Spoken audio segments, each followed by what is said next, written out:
Class 10th maths chapter 8 introduction to trigonometry त्रिकोणमिति का परिचय।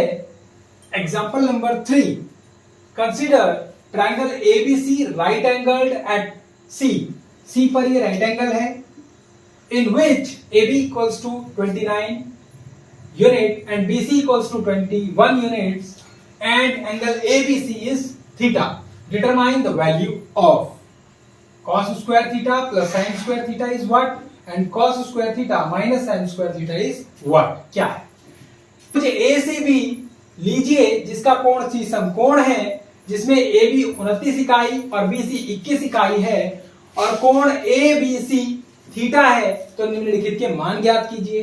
cos square theta plus sin square theta cos square theta minus sin square theta। देखिए बेटा, सबसे पहले इनके मान हम कैसे रखेंगे, जो इनके अंदर में त्रिकोणमितीय अनुपात होते हैं हमारे, जो ट्रायंगल की जो रेशियो होते हैं हमारे, उनके बारे में हम बात करेंगे। सबसे पहले हम इसका लंब निकालेंगे, क्योंकि थीटा से लंब, थीटा के सामने वाली भुजा उसका परपेंडिकुलर कहलाता है, तो सामने वाली भुजा को हमें निकालना है, तो हम इसे पाइथागोरस थ्योरम से निकालेंगे।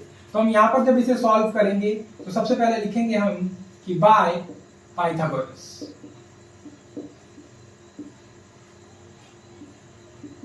पाइथागोरस प्रमेय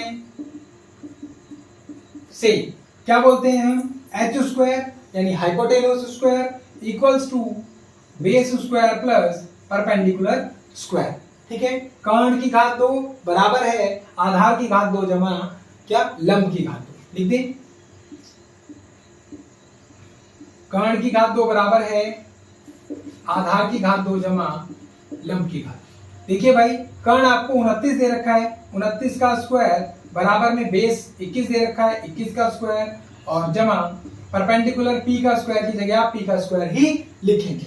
बेटा 29 को 29 से जब आप गुना करेंगे तो गुना करने का आसान तरीका मैं आपको यहाँ समझा रहा हूँ। आप 30 को 30 से गुना कर दीजिए, तो 3 तिया 9, आपके पास कितना आ गया बेटा, 900 आ गया। 900 में एक बार 30 और एक बार 29 घटाना है आपको, एक बार 30 एक बार 29। आप देखिए 29 का स्क्वायर कर रहे हैं आप, ठीक है, आपने 30 का स्क्वायर किया, एक बढ़ाकर किया ना, तो एक बार 30 और एक बार 29 घटाइए। 30 और 29 कितना होता है, 30 60 59। इसमें से जब आप 59 को घटा दोगे तो आपके पास में देखिए 1 4 और 8 841 ही 29 का स्क्वायर होगा। कितना आसान है। ऐसे ही आप 39 का स्क्वायर करेंगे तो आप एक बार 40 और एक बार 39 घटा देंगे।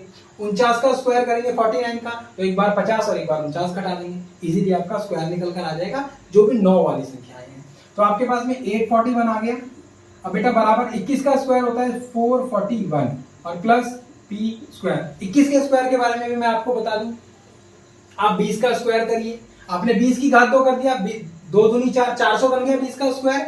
400 के अंदर एक बार 20 जोड़िए, एक बार 21 जोड़ दीजिए। यहाँ घटाना था, वहां जोड़ना है। एक बार 20 जोड़िए, एक बार 21 जोड़िए, 41 जोड़ दीजिए, 441 आ गया। 31 का स्क्वायर करना है, 30 का स्क्वायर करिए, 3 तिया 9, एक बार 30 जोड़ दीजिए, एक बार 31 जोड़ दीजिए, यानी कि 961 हो गया 31 का स्क्वायर। समझ में आ रहा है आपको, इस तरह से चलेगा। 41 का स्क्वायर करना है आपको, 40 का स्क्वायर करिए, 4 चौक 16, 1600 बन गया। अब 40, एक बार 40 जोड़िए 1640, फिर एक बार 41 और जोड़ दीजिए, 1681 आपका आंसर आ गया 41 का स्क्वायर। समझ गए आप, इस तरह से चलेगा।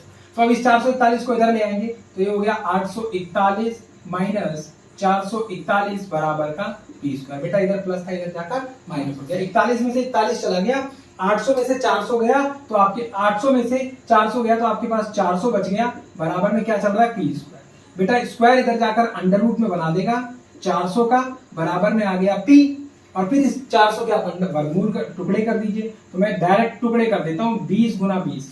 जीरो के तो बेटा मैंने टुकड़े कर दिए, 0 0 अलग अलग कर दिए, 2 0 अलग अलग कर दिए, और 4 के टुकड़े कर दिए, 2 दूनी 4।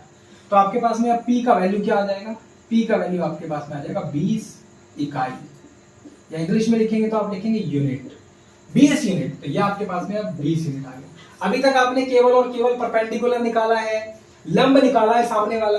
अब आप इन वैल्यूज को निकालेंगे। तो देखिए भाई, फर्स्ट क्वेश्चन, फर्स्ट बोल रहा है cos square theta plus sin square theta is what. तो अब देखिए बेटा, cos क्या है, तो cos क्या होता है, आधार बटे।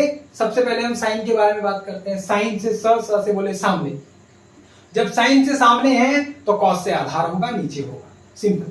तो यहाँ पर आप आधार बटे कर्ण की बात करेंगे। तो कॉस का मान क्या है, आधार बटे कर्ण, यानी 21 बटे 29 का स्क्वायर प्लस साइन सामने वाला 20 प्लस 29 का स्क्वायर। अब आपको यहीं से जो आपने कैलकुलेट किया था वहीं से वही लिखना है उधर, और कुछ नहीं करना। देखिए मैंने क्या 21 का 21 को गुना से 21 को 21 से गुना करेंगे 441, 29 को 29 से गुना करेंगे 841, जमा 20 को 20 से गुना करेंगे 400 और 29 को 29 से गुना करेंगे 841। जब आप इनका एलसीएम ले लेंगे तो 841 एलसीएम आ जाएगा, दोनों का एलसीएम वही आएगा सेम, दोनों संख्याएं सेम है। 841 के भाड़े में 841 एक बार में आता है, एक को जब 441 से गुना करोगे तो 441 आएगा, जमा का निशान लगा दिया। 841 को फिर से आपने गुना किया तो एक आया, एक को जब 400 से गुना करोगे तो फिर से 400 आ गया। आपके पास 441 और 400 कितना हो गया बेटा, 841, बटे में कितना लिखा हुआ है 841, 841 से कम 841, 841 से कम 841। तो आपको क्या निकल कर आया कि cos square theta plus sine square theta का वैल्यू कितना है बेटा, 1 है। अब देखिए सेकंड क्वेश्चन जब हम करते हैं, सेकंड बोल रहा है cos square theta minus sine square theta, same चलेगा, प्लस की जगह माइनस लेना है। अब देखिए भाई लिख दिया हमने, बिल्कुल कुछ ढूंढने की जरूरत नहीं है, उधर जाने की जरूरत ही नहीं है, यहीं से उठाइए 21 बटे 29 का स्क्वायर माइनस 20 बटे 29 का स्क्वायर। अब आप आगे चलेंगे, 21 का 441, 29 का 841 माइनस 20 का 400, 29 का 841, इनका स्क्वायर कर रहा हूं मैं। एलसीएम ले लिया साहब,